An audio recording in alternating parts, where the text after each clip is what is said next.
અયોધ્યામાં રામલલ્લાના મંદિરની પુનઃ પ્રાણ પ્રતિષ્ઠાનો ઉત્સાહ સમગ્ર દેશમાં જોવા મળી રહ્યો છે, જેમાં અમદાવાદ પણ ધ્વજદંડ, વિશાળ નગારું અને અજય બાણ બનાવવા સહભાગી બન્યું છે। ત્યારે અયોધ્યામાં ભાવિ ભક્તોને આપવાવાળો પ્રસાદ પણ અમદાવાદમાં તૈયાર થઈ રહ્યો છે, જેમાં અયોધ્યાની પવિત્ર સરયુ નદીનું પાણી, અક્ષત, સોપારી, રક્ષા પોટલી અને લાડુનો પ્રસાદ મળીને કુલ 20,000 પ્રસાદીના બોક્સ તૈયાર થઈ રહ્યા છે। અમદાવાદના કમલ રાવલને આ સૌભાગ્ય મળતા તેઓ વડાપ્રધાનનો પણ આભાર વ્યક્ત કરી રહ્યા છે। મહત્વનું છે કે 22 જાન્યુઆરીના દિવસે અયોધ્યાની પ્રાણ પ્રતિષ્ઠા માટે દરેક હિન્દુ ગર્વની લાગણી અનુભવે છે, ત્યારે અમદાવાદના ભક્તોમાં પણ ભારે ઉત્સાહ જોવા મળી રહ્યો છે।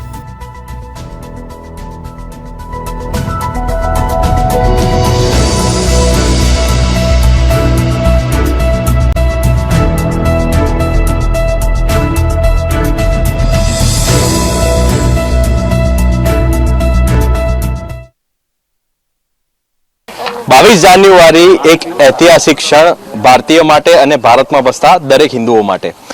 ભારતમાં જે અયોધ્યા મંદિર બન્યું, અયોધ્યા મંદિરમાં સાક્ષી બન્યું અમદાવાદમાં પણ ઘણી બધી વસ્તુઓ બની અને ખાસ કરીને પ્રસાદ પણ જે છે તે અમદાવાદથી અયોધ્યા જશે। દ્રશ્યો આપને બતાવીશું અમદાવાદથી। અમદાવાદના સરખેજ વિસ્તારમાં જે આ પ્રસાદ છે તે તૈયાર કરવામાં આવી રહ્યો છે ને ખાસિયત એ પ્રકારની છે કે આ પ્રસાદમાં રક્ષા પોટલી છે, જોઈ શકાય છે કે સોપારી પણ છે, સાથે જ અયોધ્યાની જે સરયુ નદી છે તેનું જળ પણ છે। આ તમામ વસ્તુઓ એક પેકેટમાં તૈયાર કરવામાં આવશે અને જેટલા પણ ભાવિ ભક્તો અયોધ્યા હશે, અયોધ્યામાં ભક્તોને આ પ્રસાદી રૂપે આપવામાં આવશે અને ખાસ કરીને અમદાવાદ માટે તે ખૂબ જ સારી બાબત છે કે અમદાવાદને ભાગ્ય મળ્યું છે અને અમદાવાદના આપણી સાથે કમલભાઈ જોડાયા છે કે જેમને આ સૌભાગ્ય પ્રાપ્ત થયું છે। તેમની સાથે વાત કરીશું। કમલભાઈ, આપના હાથમાં જોઈ શકાય છે કે જે આ પ્રકારથી પ્રસાદી આપે તૈયાર કરી છે, કેટલા બોક્સ તૈયાર થવાના છે અને કેવી રીતે તૈયારી?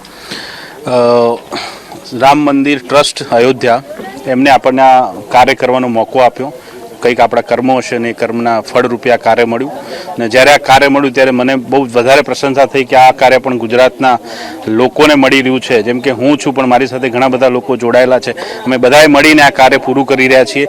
20,000 બોક્સ તો અમે કીધું છે પણ જેમ જોશે એમ અમે અહીંયાથી આ બોક્સો ત્યાં મોકલીશું। 22 તારીખે ખાસ કરીને આ પ્રસાદ ત્યાં વિતરણ થવાનો છે, તો અમારા માટે ગર્વની વાત છે કે આ કાર્ય અમને મળ્યું છે ને અમે પૂર્ણ રૂપે આને બહુ સારી રીતે પૂરું કરીશું। અમને આ ખાસ કરીને અહીંયા કાર્યકર્તા બહેનો જે પણ છે એ પણ આ કાર્યમાં લાગ્યા છે, તો એમનો હું આભાર માનું છું કે ખાસ કરીને આ કામ આપણે બધાને મળ્યું ને આપણે બધા સાથે મળીને પૂર્ણ કરીશું એ વિશ્વાસ સાથે છું અત્યારે। અચ્છા, અમદાવાદ ઘણા બધા બાબતોમાં સહભાગી બન્યું છે, ખાસ તમે પણ પ્રસાદી આપશો, પ્રસાદી પણ એક મહત્વનો ભાગ હોતું હોય છે, કેવી લાગણી અનુભવો છો જ્યારે આટલું મોટું કાર્ય તમારા હાથમાં?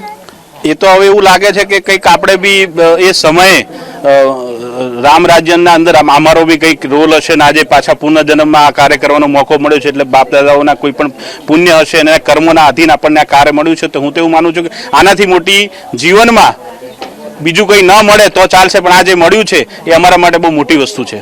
બિલકુલથી મોટી વસ્તુ કહી શકાય, કારણ કે ફરી એકવાર જ્યારે પુનઃ પ્રાણ પ્રતિષ્ઠા થઈ રહી છે ત્યારે લોકોનામાં ઉત્સાહ છે। કમલભાઈ પણ કંઈક કહેવા માંગી રહ્યા છે, કારણ કે સરયુ નદીનું પાણી અયોધ્યાથી લાવવામાં આવે છે। કમલભાઈ, શું ખાસિયત આ પાણીની? પાણીમાં એવું કહેવાય છે કે રામ વિલોપન થઈ ગયા હતા પાણીની અંદર, એમનું જે હતું અંતિમ ઘડી જે હતી આ પાણી સાથે સરયુ નદીમાં એમનું સમાપન થયું હતું। પણ હું આવા ખાસ કરીને એ વાત કહેવા માંગુ છું આજે કે આ સૌભાગ્ય મળ્યું છે એમાં કાર સેવકોનો રોલ હતો, વિશ્વ હિન્દુ પરિષદનું કાર્ય હતું, સંઘનું કાર્ય હતું અને ખાસ કરીને આજે આપણને શુભ ઘડી મળી છે એ નરેન્દ્રભાઈ મોદી સાહેબ જે પ્રધાનમંત્રી છે આપણે એમના કારણે। પણ હું આજે એક સંકલ્પ લઉં છું ને આ કહું છું હું કે જેમ આપણે નર્મદાના નીર પાસે સરદાર વલ્લભભાઈ પટેલ સાહેબનું જે સ્ટેચ્યુ બન્યું છે ગગનચુંબી, એવું સ્ટેચ્યુ સરયુ નદીના ઘાટ ઉપર બને એવા સંકલ્પ સાથે હું કહું છું કે 5 વર્ષની અંદર આ પણ કાર્ય પૂર્ણ થાય એવી અપેક્ષા રાખું છું અને ત્યાં આગળ નરેન્દ્રભાઈનું સ્ટેચ્યુ બને એવી આશા રાખું છું। બિલકુલથી, તો રામ મંદિર નિર્માણ કાર્યમાં પણ વડાપ્રધાન નરેન્દ્ર મોદીનો ખૂબ મોટો ફાળો છે અને તેને જ લઈને જ્યારે આ કાર્ય અમદાવાદના કમલભાઈને મળ્યું છે, કમલભાઈ પણ એ પ્રકારની બાબત કહી રહ્યા છે કે સરયુ નદીના કિનારે વડાપ્રધાન નરેન્દ્ર મોદીનું સ્ટેચ્યુ બનાવવામાં આવે। કેમેરામેન મેહુલ સોલંકીની સાથે બીરેન જાદવ, અમદાવાદ।